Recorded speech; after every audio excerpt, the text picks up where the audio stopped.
Hello civil engineers, स्वागत है आप सबका आपके favourite channel civilians the civil engineers में। आज हम कुछ डिफरेंट करने वाले हैं। आज हम जो हमारा सेशन है उसको स्टार्ट करेंगे एक मोटिवेशनल कोट से, जो है महात्मा गांधी जी का। The way of success is the way of continuous pursue of knowledge. जो सक्सेस का रास्ता है वो कंटिन्यूस नॉलेज लेने से ही निकलता है। कंटिन्यूस नॉलेज लेते रहेंगे, प्रैक्टिस करते रहेंगे, तो ही आपको सक्सेस मिलने वाली है। वही सक्सेस का एकमात्र रास्ता है कि कंटिन्यूस परस्यू ऑफ नॉलेज। थकना नहीं है, हारना नहीं है, बैठना नहीं है, बस सीखते जाओ सीखते जाओ सीखते जाओ। जितना सीखोगे, जितना पढ़ोगे, जितना करोगे, उतना ही आगे बढ़ोगे। यही एकमात्र रास्ता है। रोज़ हमारे चैनल पर आएँ। जो भी कंटेंट है जो आपके अकॉर्डिंग आपको लगता है आपको पढ़ना है, आपके लिए इम्पोर्टेंट है, और जो कंटेंट हमारे चैनल पे अवेलेबल है उसका अच्छे से यूटिलाइज़ करें। ये कंटेंट सिर्फ और सिर्फ स्पेशली आपके लिए डिज़ाइन किया गया ताकि आप क्वेश्चंस को अच्छे से पढ़ सकें। इन फ्यूचर क्वेश्चंस अगर रिपीट होते हैं एग्जाम्स में तो ये आपको आने चाहिए। So let's start our session. So first question of part 4 is our question number 76। SSC JE 2017 evening shift में पूछा गया। Main type of butt joints is a double cover dash. इनमें से main type of butt joint कौन सा है? Double cover shear riveted joint, double cover chain riveted joint, zigzag riveted joint, या all options are correct. तो याद रखना तीनों टाइप के ही होते हैं, शेयर रिवेटेड, चेन रिवेटेड और जिगजैग रिवेटेड जॉइंट। तीनों होंगे यानी कि ऑल ऑप्शंस आर करेक्ट हो जाएगा यहाँ पे। बस आपको यहाँ पे इतना ही जानना था कि जो बट जॉइंट है वो डबल कवर शेयर रिवेटेड भी हो सकता है, चेन रिवेटेड भी हो सकता है, या जिगजैग रिवेटेड भी हो सकता है। आगे बढ़ते हैं। नेक्स्ट क्वेश्चन देखते हैं। क्वेश्चन नंबर 77 पूछा गया SSC JE 2017 evening shift. As per ISI rolled steel beam sections are classified into. Rolled steel beam section कितनी सीरीज में क्लासिफाइड है ये पूछ रहा है according to Indian standard. 2 series, 3 series, 4 series या 5 सीरीज। देखने में क्वेश्चन बहुत ईजी है बट बहुत कंफ्यूजिंग क्वेश्चन है, इसीलिए एसएससी ने पूछा है बच्चे के कॉन्सेप्ट को देखने के लिए। तो कौन कौन सा होता है? ISLB, ISHB, ISMB, ISJB and ISWB। Light beam, heavy beam, medium beam and junior beam and white beam.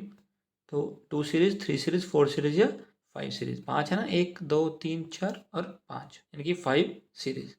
तो ऑप्शन डी करेक्ट हो जाएगा। याद रखना ISLB, HB, MB, JB and WB। तो 5 सीरीज अपनी, इसको याद रखना बहुत अच्छे से। Moving towards next question, question number 78।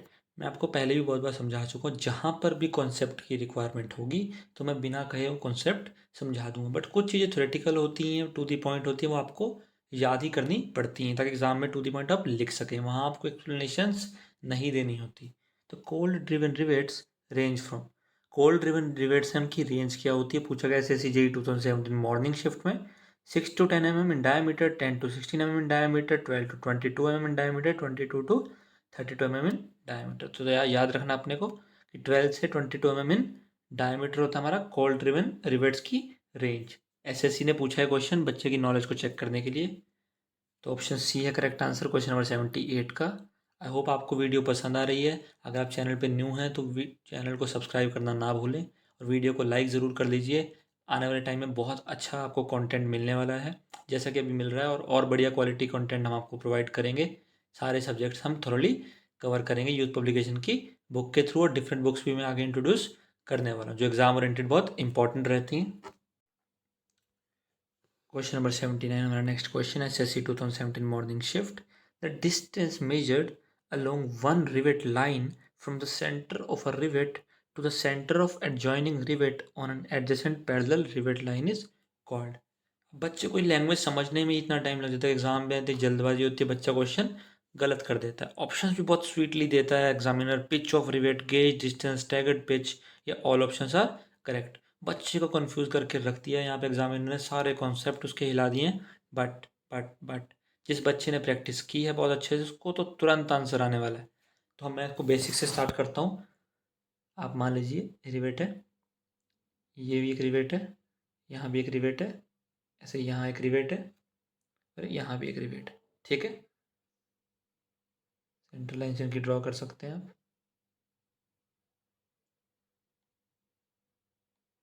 ठीक है, अब यहाँ पे तीन चीज़ होती है, pitch, distance, gauge and staggered pitch. Pitch, gauge and staggered pitch. तो याद रखेंगे, मैं आपको अलग अलग मार्कर से समझा देता हूँ। जो ये डिस्टेंस है पूरा, ये होता है हमारा पिच, एक बोल्ट से दूसरे बोल्ट के सेंटर में हॉरिजॉन्टल डिस्टेंस। ये हॉरिजॉन्टल डिस्टेंस देख रहे हो ना, ये सेंटर टू सेंटर, ये होती है हमारी पिच। ये क्या होती है हमारी पिच। अब एक डिस्टेंस ये है, ये वर्टिकल डिस्टेंस। ये वर्टिकल डिस्टेंस क्या होता है, ये हमारा गेज डिस्टेंस होता है। क्या होता है, गेज डिस्टेंस।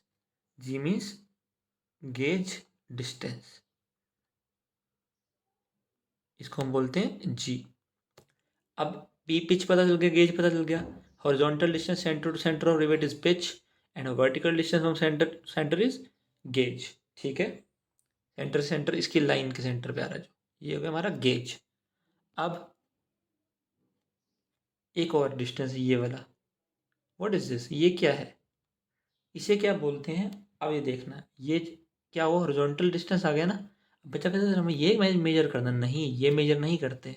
हम क्या मेजर करते हैं, आप ये देखिए, इस सेंटर से इसके सेंटर तक का, यानी कि फर्स्ट बोल्ट जो है फर्स्ट लाइन में, और सेकंड बोल्ट जो इंक्लिनेशन में है, उसका और इसका ये डिस्टेंस, हॉरिजॉन्टल डिस्टेंस। इंक्लिनेशन वाला डिस्टेंस नहीं निकालना है, ये हॉरिजॉन्टल डिस्टेंस निकालना है, इस पॉइंट से इस पॉइंट तक। इसको हम क्या बोलते हैं, इसको हम बोलते हैं staggered pitch.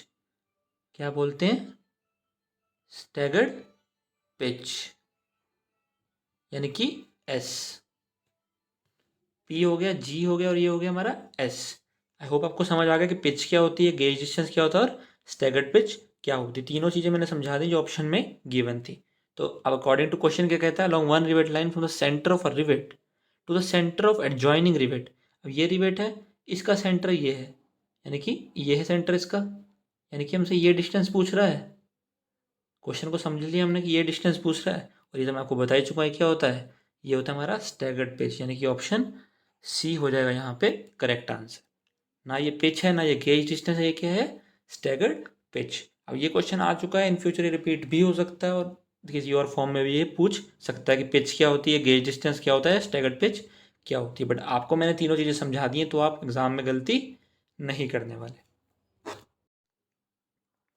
Question number 81 next question, SSC JE 2017 morning shift 2011 JEE में द्वारा पूछा गया था। एसएससी 2011 में भी आया, 2017 में भी आया है। When two plates are placed end to end are joined by two cover plates, the joint is known as. दो प्लेट्स हैं, उनको एंड टू एंड ज्वाइन किया गया with the help of two cover plates. Two cover plates हैं, पहले दो plate को join कर रहे हैं, तो लैप जॉइंट से भी कर सकते हैं, बट जॉइंट से भी कर सकते हैं। सर बिल्कुल सही बात बोल रहे हो, बट सर दो कवर प्लेट दे दी है उसने, अगर एक दी होती तो सर सिंगल प्लेट वाला सिंगल कवर हमारा बट जॉइंट हो जाता। बट सर दो कवर प्लेट दी है उसने हमारे को, तो सर दो मतलब तो डबल होता है, बिल्कुल होता है। और दिया क्या है, दो कवर प्लेट दी है, तो सर कवर लिख दो। सर लिख दिया। अब दो प्लेट ज्वाइन कर रहे हैं, प्लेस्ड एंड टू एंड, यानी कि ये एंड जहाँ हो रही है, इसको दूसरे के साथ एंड से एंड जोड़ दिया है। ठीक है, एंड टू एंड जोड़ दिया है with help of two cover plates. End to end जोड़ दिया किसके मदद से, टू कवर प्लेट्स की मदद से, तो डबल कवर हो गया। अब ये जॉइंट किसको क्या बोलते हैं, मैंने आपको बताया था क्या बोलते हैं, बट जॉइंट। क्या बोलते हैं इसे, बट जॉइंट। सर बिल्कुल सही समझा दिया आपने कि ये हो गया डबल कवर बट जॉइंट। इससे अच्छा कोई तरीका है नहीं समझने का इस क्वेश्चन को, और ना मैं समझा सकता हूँ। आई होप आपको ये कॉन्सेप्ट समझ आया कि डबल कवर है, क्योंकि दो कवर प्लेट हैं, और एंड टू एंड ज्वाइन कर रहा है तो बट जॉइंट होता है ऐसा, तो डबल कवर बट जॉइंट हो गया। लैप जॉइंट तो आपको पता ही है कैसे होता है लैप जॉइंट, ये हो गया और ये हो गया, ये हो गया हमारा लैप जॉइंट। ठीक है, आगे बढ़ते हैं। नेक्स्ट क्वेश्चन देखते हैं, question number 81 2017 SSC JE morning shift. Rolled steel angle sections are classified as. Rolled steel angle section उन्हें कैसे क्लासिफाई किया जाता है, ऑप्शन देख लेते हैं। Equal angles, unequal angles, bulb angles, या ऑल ऑप्शंस आर करेक्ट। तो यहाँ पे देखते हैं क्या क्या होते हैं, तीन तरह के एंगल होते हैं हमारे। ये मान लो 90 mm है, ये हमारा 90 mm है, ये भी 90 mm है, ये जो है ये 8 mm है। ठीक है, 90 90 और 8 हो गया, ये 90 हो गया, ये भी 90 हो गया, 90 90 एंड 8। तो ये क्या है, इक्वल एंगल है, 90 90 इक्वल है ना, तो ये हो गया इक्वल एंगल। सर बिल्कुल करेक्ट है, समझ आ गया। मार्कर चेंज कर लीजिए सर दूसरा समझाने के लिए हमें। लो बेटा, आपने कहा और हमने कर दिया। और ये बना देते हैं हम दूसरा एंगल। सर इसमें कैसे करेंगे? सर इसमें ना हम 90 ले लेते हैं, ये जो है ना इसको कम ले लेते हैं, 75 ले लेते हैं, हम ऐसा कर लेते हैं। थिकनेस सर इसकी 80 रखते हैं। सर बिल्कुल सही किया आपने। 90 और 75 को सर ये तो अनइक्वल हो गई, तो बेटा सही बोल रहे हो कि अनइक्वल एंगल्स भी बन सकते हैं। सर बी भी करेक्ट हो गया यहाँ पे। सर मार्कर चेंज कर दीजिए और तीसरे वाला भी समझा दीजिए। तीसरा क्या होता है? वो तो मतलब बल्ब एंगल्स। क्या होते हैं हमारे बल्ब एंगल्स? कैसे बनाते हैं इनको?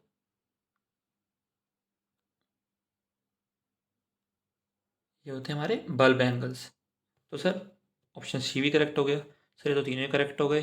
अरे तो फिर ऑप्शन डी भी तो दिया है उसने, ऑल ऑप्शंस आर करेक्ट। ये आप ही के लिए दिया है ताकि आप इसको मार्क करके एग्जाम में मार्क्स ले सकें, क्योंकि आपके सारे कॉन्सेप्ट क्लियर हैं। आपको पता है इक्वल एंगल्स भी होते हैं, अनइक्वल एंगल्स भी होते हैं और बल्ब एंगल्स भी होते हैं। बढ़ते हैं आगे। आई होप आपको ये कॉन्सेप्ट समझ आ गया, जो भी इसमें समझने की चीज़ें थी आपने समझ ली। क्वेश्चन नंबर 82 हमारा next question, SSC JE March 2017 morning shift. Rolled steel beams are, rolled steel beams का जो फंक्शन है ये पूछ रहा है।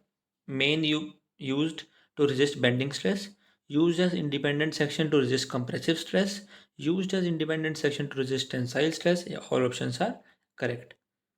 तो ये तीनों स्टेटमेंट आपको याद करने रखनी है कि इसको यूज़ किया जाता है to resist bending stress. Yes, beam को यूज़ किया जाता है बेंडिंग स्ट्रेस को रेजिस्ट करने के लिए, और इंडिपेंडेंट सेक्शन की तरह यूज़ किया जाता है to resist compressive stress. Sir बिल्कुल सही बात है। And also to resist tensile stress, this is also correct. तो यहाँ पे करेक्ट हो जाता है, ऑल ऑप्शंस आर करेक्ट। ये तीनों स्टेटमेंट आपको पेन डाउन कर लेनी है, नोट्स बनाने हैं और उसको रिवाइज करते रहना है, क्योंकि एग्जाम में कहीं ना कहीं इन्हीं पॉइंट्स को यूज़ करके दोबारा क्वेश्चन बनते हैं। क्वेश्चन जितने मर्जी कर लो उससे एग्ज़ाम क्रैक नहीं होता है। अपनी गलतियां सुधारने से, न्यू कॉन्सेप्ट सीखने से ही एग्ज़ाम क्रैक होने के चांसेस बढ़ते हैं। तो आगे बढ़ते हैं। Question number 83 next question, 2017 morning shift SSC JEE, the design of a structure is. देखिए बहुत इजी बट कॉन्सेप्चुअल क्वेश्चन हैं, बहुत इजीली आप इनको सॉल्व कर सकते हैं एग्जाम में। बट जो एग्जाम का प्रेशर है वो कभी कभी आपसे गलती करवा देता है या आपको क्वेश्चन छोड़ने पर मजबूर कर देता है। बट पहले से प्रैक्टिस होगी तो ऐसा चांसेस वहाँ पे पैदा ही नहीं होने वाले। तो ऑप्शन देख लेते हैं। The planning of the structure, the calculation of straining actions at salient points, deciding the material and proportion of various member of the structure, in none of these. Student ने ऑप्शन पढ़े और उनको तुरंत strike किया कि ये ठीक लग रहा है मुझे। Deciding the material and proportions of the various members of the structure, yes. उसका मटेरियल पता होगा हमें, उसके ग्रेड पता होगा, उस स्ट्रक्चर की प्रोपोर्शन क्या है, विड्थ क्या है, डेप्थ क्या है, ये सब पता होगा। उसी को तो स्ट्रक्चर डिज़ाइन बोलते हैं, उसी को तो स्ट्रक्चर का डिज़ाइन बोलते हैं। तो ऑप्शन सी यहाँ पर करेक्ट हो जाएगा। आगे बढ़ते हैं। एक स्टेटमेंट गिवन है क्वेश्चन नंबर 84 में, पूछा गया SSC JE 2017 morning shift, the common assumption that all rivets share equally a non-eccentric load is valid at a load। एक कॉमन एजम्पशन की बात कर रहा है कि जितने भी रिवेट हैं वो इक्वली शेयर करेंगे किसको? नॉन इसेंट्रिक लोड को। ये स्टेटमेंट कब वैलिड, ये एजम्पशन कब वैलिड होता है ये पूछ रहा है। इंग्लिश को मैंने आपको हिंदी या कॉमन लैंग्वेज में आपको कन्वर्ट करके समझाने की कोशिश की है कि एक कॉमन एजम्पशन है कि जो सारे रिवेट हैं वो इक्वली शेयर करते हैं नॉन एसेंट्रिक लोड को। बट ये स्टेटमेंट कब वैलिड होता है, कौन से लोड पर? ऑप्शन देखते हैं। Below the working load, equal to the working load, above the working load, या equal to the failure load. अब क्वेश्चन को बहुत स्मार्टली डिजाइन किया एग्जामिनर ने। हर जगह आपको working load working load working load दे दिया, बिलो, इक्वल और अबव। ये तीनों ऑप्शंस पढ़ते ही आप कंफ्यूज हो जाएंगे कि बिलो होगा, इक्वल होगा, अबव होगा। यही तो एग्जामिनर चाहता था, वो आपको इन तीनों ऑप्शंस में ही कंफ्यूज करके रखना चाहता था ताकि आप ये लास्ट ऑप्शन पढ़े ही नहीं, आप डी तक पहुंच ही ना पाए। बट जो बच्चा स्मार्ट है, जिसने अच्छे से पढ़ाई की है, जो कंसेप्ट समझ रहा है हमसे, वो ये क्वेश्चन गलत नहीं करेगा अगर इन फ्यूचर एग्जाम में रिपीट होता है तो।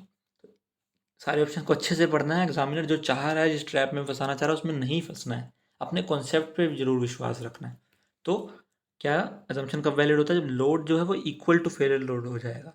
जो लोड है वो इक्वल टू फेलियर लोड हो जाएगा, तो जो नॉन इसेंट्रिक लोड है वो सारे रिवेट्स इक्वली शेयर करेंगे। यानी कि ऑप्शन डी है इस क्वेश्चन का करेक्ट आंसर। देखिए, वन लाइनर क्वेश्चन होता है, कितने स्मार्टली एग्जामिनर्स को प्रिपेयर करता है ताकि स्टूडेंट को ट्रैप कर सके, और स्टूडेंट ट्रैप होते हैं। 95% स्टूडेंट्स क्वेश्चन में ट्रैप हुए होंगे। आगे बढ़ते हैं। नेक्स्ट क्वेश्चन है question number 85। SSC JEE March 2017 morning shift. In a double riveted, double covered butt joint, the strength of the joint per pitch length in shearing the rivets n times the shear strength of one rivet in single shear.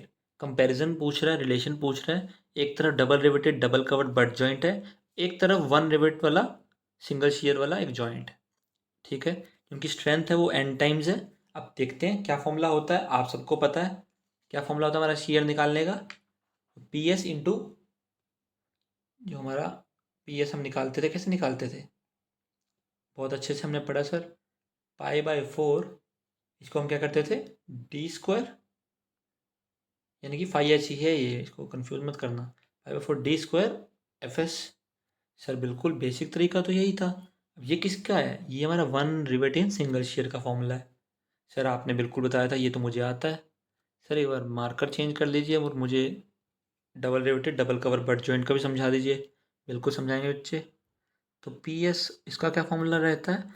अब double riveted double covered butt joint है तो double share हो जाएगा यहाँ पे। Sir दो share planes हैं, yes double share हो जाएगा। तो सर कर दो डबल शेयर, तो π/4 d² into FS into 2। Sir हो गया डबल शेयर। अब इधर 2 एक्स्ट्रा है, इधर 2 नहीं है, यानी कि मतलब 2 टाइम्स हो गया। हम 2 टाइम्स को मार्क कर देते हैं। स्टूडेंट घर आया, वो बहुत खुश है कि मेरा तो आंसर करेक्ट हो चुका है, मेरे मार्क्स आने वाले हैं बढ़िया। बट एग्ज़ाम का रिजल्ट आया तो मिले कितने, -0.25। अरे उसका तो दिमाग ही ख़राब हो जाएगा। लेना था 1 मार्क्स, 0.25 दे आया, तो लॉस कितना कर बैठा, 1.25 मार्क्स का लॉस करके आ गया घर पे। तो फिर यही तो दिक्कत है, यही तो नहीं करना है। आप देखिए एग्ज़ाम हॉल से जब आप बाहर आए तो आपको खुशी होनी चाहिए जब दूसरा स्टूडेंट बोलता है कि मैं ये गलती कराया, बट आपने वो गलती नहीं की होती, वो खुशी अलग ही होती है। जब बहुत सारे स्टूडेंट वो गलती कर देते हैं और आप नहीं करते, इससे खुशी, इससे बढ़िया खुशी नहीं होती है कि आपने एक क्वेश्चन को अपने कॉन्सेप्ट बिल्ड करने के बाद अच्छा से सही किया है। मैं नहीं कह रहा कि किसी का मजाक बनाना, बट अपनी वो खुशी है, वो अपने मेहनत की खुशी होती है, वो बहुत अच्छी लगती है। तो याद रखना ऐसी गलती एग्ज़ाम में नहीं करनी है। -0.25 करा के नहीं आना है, 1.25 का लॉस हम BA एग्ज़ाम में नहीं कर सकते। बहुत बड़ा स्कोर होता है ये 1.25 का, सिलेक्शन रुकते हैं इससे, यही गलतियाँ करता है बच्चा। और अब हमें इसी मार्क्स को बचाने हैं, लूज़ करने के बजाय गेन करना है, और ये गेन करने का सफ़र बहुत बेहतरीन होने वाला है। अब double cover double riveted butt joint है तो 2 टाइम्स और होगा एक बार, 2 इंटू π/4 d² FS इंटू 2। तो 2 इंटू 2 4 टाइम्स हो गया, ये n टाइम्स पूछ रहा था। अब तो क्या हो जाएगा, 4 टाइम्स हो जाएगा। सर बिल्कुल हो जाएगा।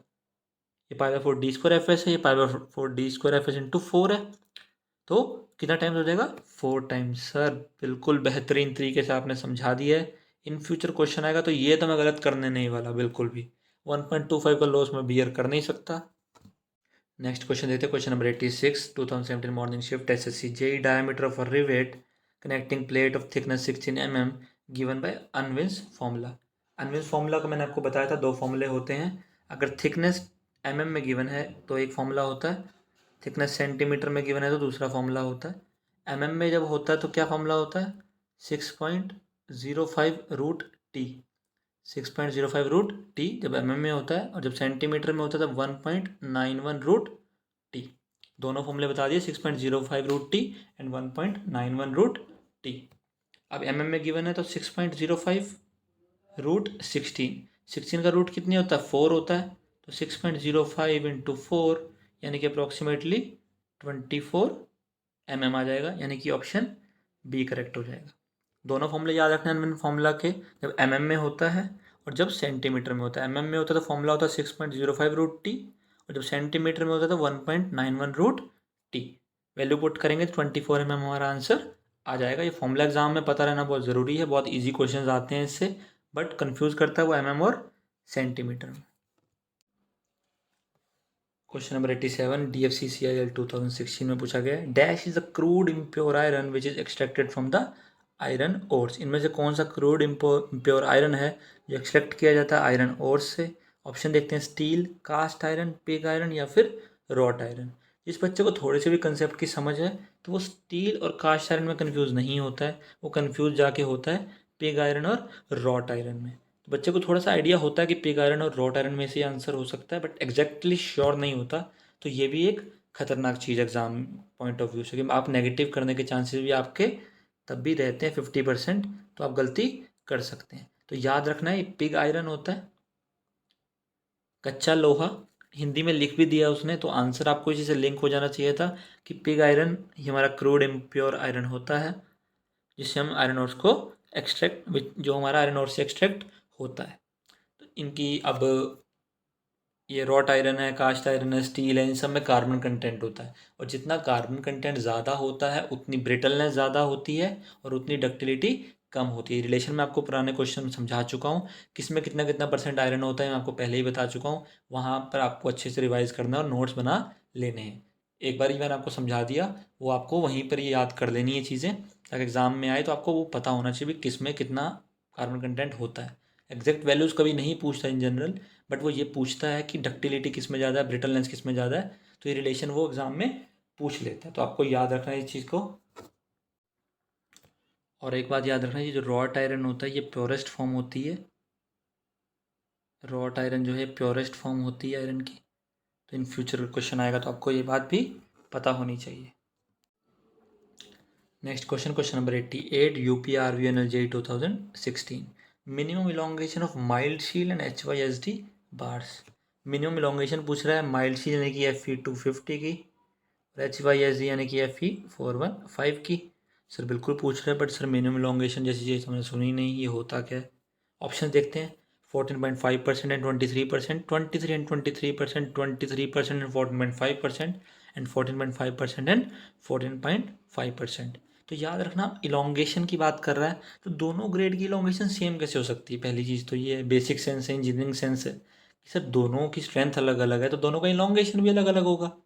जब उनकी प्रॉपर्टीज़ अलग अलग है, जब उनका मटेरियल की क्वालिटी अलग अलग है, ग्रेड अलग अलग है, तो इलोंगेशन जो है वो सेम कैसे हो सकता है? यानी कि सर ऑप्शन बी और डी तो गलत लग रहे हैं, ऑप्शन बी और डी तो गलत लग रहे हैं। अब सर FE 250 ग्रेड जो है वो FE 415 से कम होता है, मतलब 415 की क्वालिटी जो है सुपीरियर होती है as compare to FE 215, strength भी ज़्यादा होती है। तो सर जिसकी स्ट्रेंथ ज़्यादा है उसकी इलोंगेशन ज़्यादा कैसे हो सकती है? सर जिसकी स्ट्रेंथ ज़्यादा है उसकी इलोंगेशन ज़्यादा हो ही नहीं सकती। जिसकी स्ट्रेंथ कम है, जो वीक है, उसकी इलोंगेशन ज़्यादा होगी। सर दोनों ऑप्शन में देखा तो पहले 23% फिर 14.5%, तो सर ये सही लग रहा है मुझे। देखिए अभी तो हमें कॉन्सेप्ट भी नहीं पता था, मिनिमम इलोंगेशन जैसी कोई चीज़ हमारे दिमाग में थी ही नहीं, कॉन्सेप्ट हमें पता ही नहीं था, फिर भी हमने इस क्वेश्चन का करेक्ट आंसर ढूंढ लिया। कितने स्मार्टली हमने बेसिक सेंस को यूज़ किया और हमारा आंसर आ गया।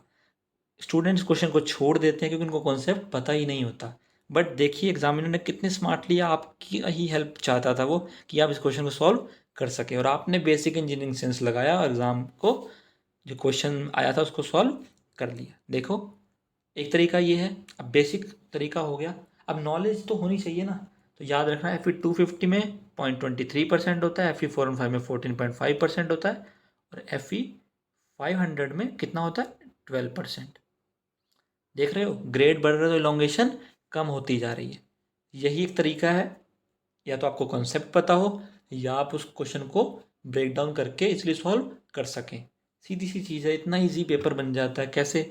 4 ऑप्शन है, 25% सबकी प्रोबेबिलिटी है, जहाँ आपने 2 ऑप्शन को एलिमिनेट किया 50-50% प्रोबेबिलिटी रह गई। इससे इजी क्या हो सकता है? और उसमें भी अगर आप थोड़ा सा एजुकेटेड गेस लगा देते हैं या अपना थोड़ा सा भी ब्रेन लगाते हैं तो आप क्वेश्चन को सॉल्व कर सकते हैं। आगे बढ़ते हैं, moving towards next question, question number 89, Haryana SSC JEE 2015. A plate 10 mm thick is to be joined to a plate of 12 mm thickness. The nominal diameter of the rivet to make connection is. दो thickness दे दी हैं plate की, एक plate को दूसरी plate से जोड़ना है, एक की 10 mm थिकनेस है, एक की 12 mm है। नॉमिनल डायमीटर ऑफ रिवेट पूछ रहा है, तो सर क्या करेंगे? अरे दिमाग चलाएंगे, चीज़ें पढ़ी हैं बहुत अच्छे से। जब भी नॉमिनल डायमीटर पूछ रहा हो, प्लेट का कनेक्शन करना हो, सर इलेक्शन, इसे क्या बोलते हैं हम, अनविन फॉर्मूला। क्या बोलते हैं, अनविन फॉर्मूला। एग्जाम में मुझे करना है विन, यूज़ करूँगा मैं अनविन। ठीक है, तो अनविन फॉर्मूला हम यूज़ करने वाले हैं। तो सर दो तरीके होते थे, एक एमएम में थिकनेस गिवन हो तो एक फॉर्मूला होता था, सेंटीमीटर में गिवन हो तो दूसरा फॉर्मूला होता था। यहाँ देखा सर एमएम में गिवन है, लिख देंगे सर 6.01 √t। सर लिख दिया 6.01 √t लिख दिया सर, बिल्कुल लिख दिया। अब सर थिकनेस तो दो गिवन है, 10 mm और 12 mm। कन्फ्यूजन हो गया ये तो, क्वेश्चन तो आता है, आधा आता है, छोड़ने का मन तो बिल्कुल नहीं कर रहा है। तो सर कैसे करेंगे एग्जाम में। तो याद रखना, जब भी स्टील पढ़ोगे तो हर चीज़ हम लीस्ट वाली लेके चलते हैं, मिनिमम लेके चलते हैं। आरसीसी में कभी मोर लेस चलता है, बट स्टील में जनरली 99% केसेस में, या 100% भी कह सकते हो, मिनिमम चीज़ें ही हम लेके चलते हैं या लीस्ट वैल्यू ही लेकर चलते हैं, क्योंकि हम स्ट्रक्चर फेल होने देना नहीं चाहते। तो 10 mm को लेके चलेंगे, 6.01 √10 mm। वैल्यू आएगी आपकी अप्रोक्सीमेटली 19 mm। जो ऑप्शन है 18 mm, 22, 24, 27, तो ऑप्शन ए करेक्ट हो जाएगा यहाँ पे अप्रोक्सीमेटली। ठीक है, अगर थिकनेस सेंटीमीटर में गिवन होती है तो क्या फॉर्मूला यूज़ करते हैं, 1.91 √t। सर बिल्कुल दोनों फॉर्मूले अच्छे से याद हो गए हैं, टिप्स पे हो गए हैं। एग्जाम में करना है विन तो यूज़ करूँगा अनविन, एमएम में गिवन होगा तो 6.01 √t, सेंटीमीटर में गिवन हो तो 1.91 √t यूज़ करूँगा। स्टील में जब भी बात करूँगा तो 2 प्लेट की थिकनेस गिवन होगी तो मिनिमम की वैल्यू लूँगा और क्वेश्चन को बहुत जल्दी सॉल्व करके आगे बढ़ जाऊँगा। Next question number 90, Haryana SSC JEE 2015। The carbon content in steel varies in general from. Carbon content steel में पूछ रहा है, उसकी रेंज पूछ रहा है। तो ऑप्शन देखते हैं, 0.01 से 0.10%, 0.1 से 1.5%, मोर देन 5% या फिर नन ऑफ द अब। तो याद रखना, स्टील की जब भी बात करते हैं तो क्या रेंज होती है, इस ऑप्शन में देखते हैं 0.1 से 1.5% तक, 0.1 से लेके 1.5% तक। सर ये कैसे हमने डिसाइड किया, अरे बहुत इजी है। एक होता है माइल्ड स्टील, सर बिल्कुल होता है, लिख दो। दूसरा होता है मीडियम कार्बन स्टील, सर होता है। मीडियम कार्बन स्टील होता है सर, बिल्कुल होता है, लिख देते हैं। सर एक होता होगा हाई कार्बन स्टील, एक होता होगा sir high carbon steel, sir बिल्कुल होता है, लिख देते हैं यहाँ पे। अब सर इनकी वैल्यूज बता दो मार्कर चेंज करके जल्दी से मुझे। अरे इतनी क्या जल्दी है, अच्छे से पढ़ेंगे और चीज़ों को याद रखेंगे। माइल्ड स्टील के बारे में बात कर रहा है सर, हमें तो पता है 0.5 से 0.30%, आपने अच्छे से समझाया था हमें। 0.15 से 0.30% हम माइल्ड स्टील में कार्बन की वैल्यू होती है, सर बिल्कुल होती है। और मीडियम कार्बन स्टील में सर ये तो 0.25 से 0.70 तक जाने वाला है, 0.25 से 0.70 तक जाएगा, सर बिल्कुल जाएगा। अब हाई कार्बन स्टील है सर, कार्बन कंटेंट तो बहुत ज़्यादा रहेगा इसमें, कितना रहेगा अच्छे, 0.7 से 1.5% तक। इसी से ही स्टील की कार्बन कंटेंट की रेंज डिसाइड हुई 0.1 से 1.5%। इसी से हमने रिलेशन बनाया और एग्जाम में क्वेश्चन को इजीली सॉल्व कर लिया। सर एक चीज़ और थी, एक कंसेप्ट और था, आप वो भूल रहे हैं। अरे कैसे भूल जाएंगे सर, एक क्वेश्चन बनता है जब कार्बन कंटेंट की बात आती है, कार्बन कंटेंट बढ़ेगा तो ब्रिटलनेस बढ़ेगी, घटेगा तो ब्रिटलनेस घटेगी और डक्टिलिटी बढ़ेगी। यानी जितना कार्बन कंटेंट है उतनी ब्रिटलनेस ज़्यादा, डक्टिलिटी कम। ये रिलेशन भी हमने याद कर लिया है, इन फ्यूचर एग्जाम में गलती नहीं करने वाले। Question number 92, which of the following statement is correct. Haryana SSC JEE 2015 में पूछा गया, करेक्ट स्टेटमेंट पूछा है। पहला स्टेप हमने क्लियर कर लिया है। ऑप्शन देखते हैं, tensile strength of both structural and rivet steel are same. The tensile strength of rivet steel is slightly lower than that of structural steel. The tensile strength of rivet steel is slightly higher than that of structural steel, या none of the above. तीनों statement पढ़ के हमें लग रहा है कि technical term है, तो नन ऑफ द अबव तो नहीं हो सकता। अब हमें इन तीनों में दिमाग अपना लगाना है। तो देखते हैं कि स्ट्रेंथ सेम होगी, कम होगी या फिर ज़्यादा होगी, किसकी, रिवेट स्टील की। तो हमें याद रखना है, जो रिवेट स्टील की स्ट्रेंथ होती है, टेंसाइल स्ट्रेंथ, वो लोअर होती है than that of structural steel. क्योंकि स्ट्रेंथ हम निकालते हैं, उसमें टोटल एरिया लेके चलते हैं स्ट्रक्चरल स्टील के लिए, और रिवेट स्टील के टाइम जो निकालते हैं सिर्फ उसका रिवेट का डाया लेकर चलते हैं। ठीक है, उससे हम एरिया कैलकुलेट करते हैं जो रिवेट का एरिया होता है, और दूसरे में हम टोटल एरिया कैलकुलेट करके चलते हैं तो उसका एरिया ज़्यादा होता है। तो इसीलिए टेंसाइल स्ट्रेंथ जो है रिवेट स्टील की स्लाइटली लोअर होती है as compare to structural steel. In depth आपको ये पढ़ने की ज़रूरत नहीं है, जितना कॉन्सेप्ट मैंने आपको बता दिया इतना इनफ है, एग्जाम में क्वेश्चन रिपीट होगा तो आपको ये आता होगा। Option B. आगे बढ़ते हैं। Moving towards next question, question number 93, MP Vyapam draftsman 2016, which test is used to determine the bending stress of steel. कौन से टेस्ट को यूज किया जाता है to determine the bending stress of steel? Tensile strength test, compressive strength test, या shear test, या फिर flexure strength test. Bending stress की बात कर रहा है तो सर टेंसाइल स्ट्रेंथ और शियर टेस्ट तो नहीं हो सकता। कन्फ्यूजन जो हो रहा है मुझे कंप्रेसिव स्ट्रेंथ और फ्लेक्सर स्ट्रेंथ टेस्ट में हो रहा है। तो याद रखना बेंडिंग स्ट्रेस का रिलेशन हमेशा फ्लेक्सरल स्ट्रेंथ से होता है। फ्लेक्सरल स्ट्रेंथ से हमेशा बेंडिंग स्ट्रेस का रिलेशन होता है। ये टेक्निकल टर्म है, ये आपको पता होनी चाहिए बीइंग अ सिविल इंजीनियर। तो कंप्रेसिव स्ट्रेंथ को इससे लिंक करने की कोशिश ना करना, एग्जाम में गलती नहीं करनी। तो फ्लेक्सरल स्ट्रेंथ टेस्ट होता है to determine the bending stress of steel, यानी कि ऑप्शन डी। आगे बढ़ते हैं। Next question, question number 94, one liner question है एमपी व्यापम ड्राफ्टमैन 2016 का। How much is the rigidity modulus for copper material. Rigidity modulus की बात कर रहा है कॉपर मटेरियल के लिए। तो वैल्यूज गिवन है 80 to 100 किलोमीटर पर एम स्क्वायर, 80 to 90 किलोमीटर पर एम स्क्वायर, 40 to 50 किलोमीटर पर एम स्क्वायर, 30 to 50 किलोमीटर पर एम स्क्वायर। ये बस आपको वैल्यू याद रखने की 30 to 50 किलोमीटर पर एम स्क्वायर होती है rigidity modulus for copper. Option D correct है। Question number 95, Bihar SSC JE 2016 में पूछा गया है, which of the following has maximum ductility. इनमें से किस में डक्टिलिटी मैक्सिमम होगी? Wrought iron, pig iron, mild steel, या फिर कास्ट आयरन। सर बहुत अच्छे से कॉन्सेप्ट आपने समझाया था। डक्टिलिटी रिलेशन हमारा कार्बन कंटेंट से होता है।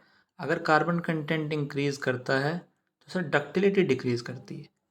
अब यहाँ पे उसने मैक्सिमम डक्टिलिटी पूछी, यानी कार्बन कंटेंट को डिक्रीज करना पड़ेगा। अब जिसमें कार्बन कंटेंट सबसे कम होगा तो उसमें डक्टिलिटी मैक्सिमम होगी। सर क्वेश्चन का फर्स्ट स्टेप तो हमने क्लियर कर लिया। अब सेकंड स्टेप क्या है? सर कार्बन कंटेंट भी तो पता होना ज़रूरी है। आगे आधा क्वेश्चन जान के क्या करेंगे? तो सर बता दीजिए। सर हाँ, आपने एक चीज़ और बताई थी कि जो रॉट आयरन है ये प्योरेस्ट फॉर्म होती है आयरन की, प्योर होता है, प्योरेस्ट फॉर्म होती है आयरन की। तो ये प्योरेस्ट फॉर्म है तो हम इसको ये लिंक कर सकते हैं कि इसमें ना कार्बन कंटेंट ना बहुत कम होना चाहिए क्योंकि प्योरेस्ट फॉर्म है। तो हाँ बिल्कुल सही सोच रहे हैं आप, इसमें 0.15% होती है हमारी कार्बन कंटेंट की वैल्यू। सर हाँ, और मैंने एक जगह पे पढ़ा था कि जो कास्ट आयरन होता है ना, इसमें कार्बन कंटेंट सबसे ज़्यादा ही मान के चलते हैं, 2 to 4% तक होता है। सर बिल्कुल सही बोला आपने। और माइल्ड स्टील का हमने पढ़ा था सर, माइल्ड स्टील में 0.15 से 0.30% होता है। सर ये भी पता था हमें। अब सर लिंक तो हमने कर लिया, चीज़ें हमें समझ आ गई, बट आंसर कैसे मार्क करें? वैल्यूज तो नियर बाय सेम आ रही हैं, बट याद रखना wrought iron is the purest form of iron which has the maximum ductility. Wrought iron में मैक्सिमम डक्टिलिटी होती है, it's the purest form of iron with the lowest carbon content which is 0.15%। जहाँ की mild steel में 0.15 से start हो रहा है, ज़्यादा भी हो सकता है, बट रॉट आयरन में 0.15% तक ही होता है, इसकी लिमिट है ये। इसीलिए रॉट आयरन में मैक्सिमम डक्टिलिटी होती है। एक वन लाइनर क्वेश्चन से आपने कितने कॉन्सेप्ट सीख लिए हैं आपको एहसास भी नहीं होगा।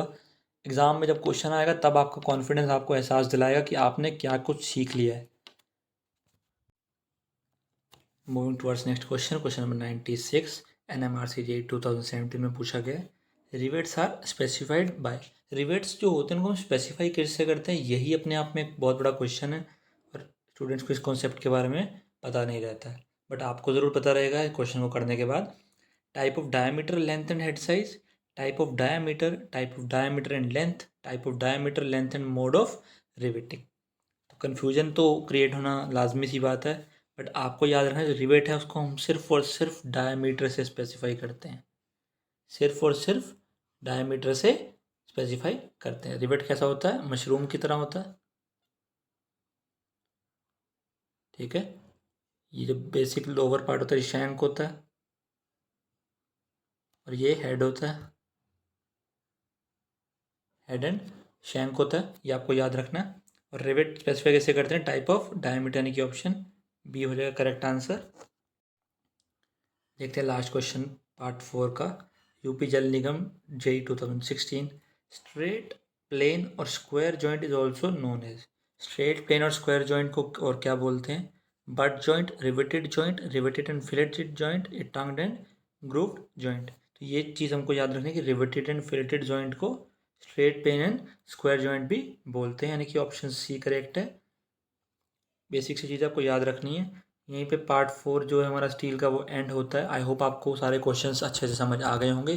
फिर भी कोई डाउट रह गया है, कोई क्वेश्चन आपको समझ नहीं आया है, तो आप कमेंट सेक्शन में ज़रूर मेंशन कीजिए कि मुझे क्वेश्चन समझ में नहीं आया, मेरा ये डाउट है ऐसा, आप ये डाउट क्लियर कर दीजिए। और अगर आपको वीडियो पसंद आया, सारे क्वेश्चन कंसेप्ट अच्छे से समझ आ गए हैं, तो वीडियो को लाइक करना ना भूलें और सब्सक्राइब बटन ज़रूर प्रेस कर दें। और बेल आइकन तो आप प्रेस कर ही देंगे, सारी नोटिफिकेशन आप तक पहुंच जाएंगी। आरसीसी और स्टील चल रहा है, धीरे धीरे हम न्यू सब्जेक्ट भी इंट्रोड्यूस करने वाले हैं, डेली क्लासेस चलने वाली हैं, तो नोटिफिकेशन ऑन करना ना भूलें, सब्सक्राइब ज़रूर कर लें। So keep loving us, keep sharing us, thank you and have a nice day.